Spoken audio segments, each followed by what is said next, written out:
dusty covers and new books with shiny, bright covers. "Look," said Annie. "You can see far away." She was peering out the treehouse window. Jack looked out the window with her. Below were the tops of the other trees. In the distance he could see the Frog Creek Library and the elementary school and the park. Annie pointed in the other direction.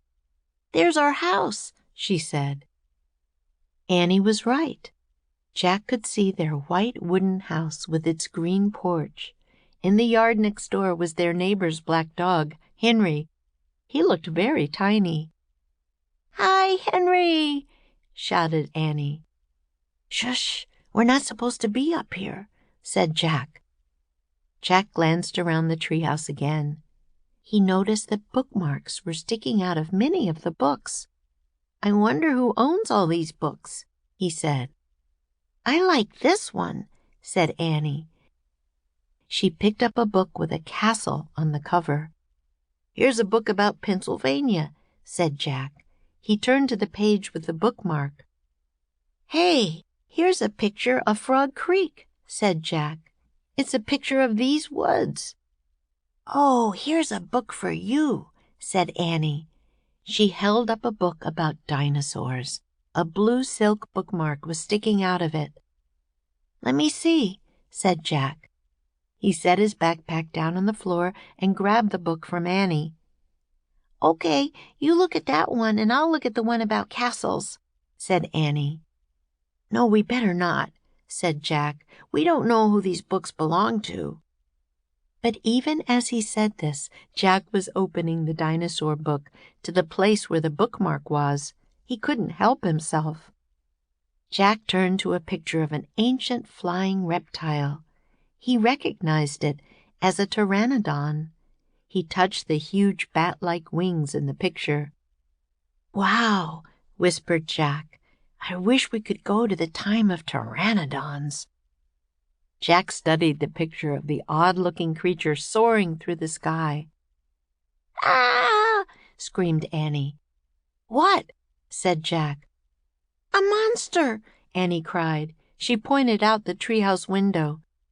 "Stop pretending, Annie," said Jack. "No, really," said Annie.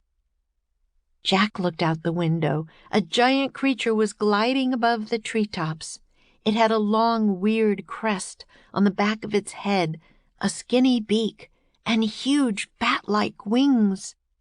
It was a real live pteranodon. The creature swooped through the sky. It looked like a glider plane. It was coming straight toward the treehouse. "Get down!" cried Annie. Jack and Annie crouched on the floor. The wind started to blow. The treehouse started to spin. It spun faster and faster. Then everything was still, absolutely still.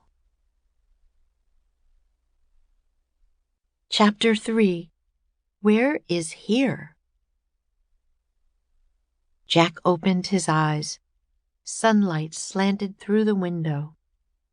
The treehouse was still high up in a tree, but it wasn't the same tree. "Where are we?" said Annie. She and Jack looked out the window.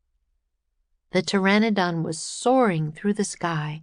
The ground was covered with ferns and tall grass. There was a winding stream, a sloping hill, and volcanoes in the distance. I don't know where we are," said Jack. The pteranodon glided down to the base of the tree. It landed on the ground and stood very still. "So, what just happened to us?" said Annie. "Well," said Jack, "I was looking at the picture in the book, and you said, 'Wow, I wish we could go to the time of pteranodons,'" said Annie. "Yeah, and then we saw a pteranodon in the Frog Creek woods," said Jack. "Yeah, and then the wind got loud and the treehouse started spinning," said Annie. "And we landed here," said Jack. "And we landed here," said Annie. "So that means," said Jack. "So that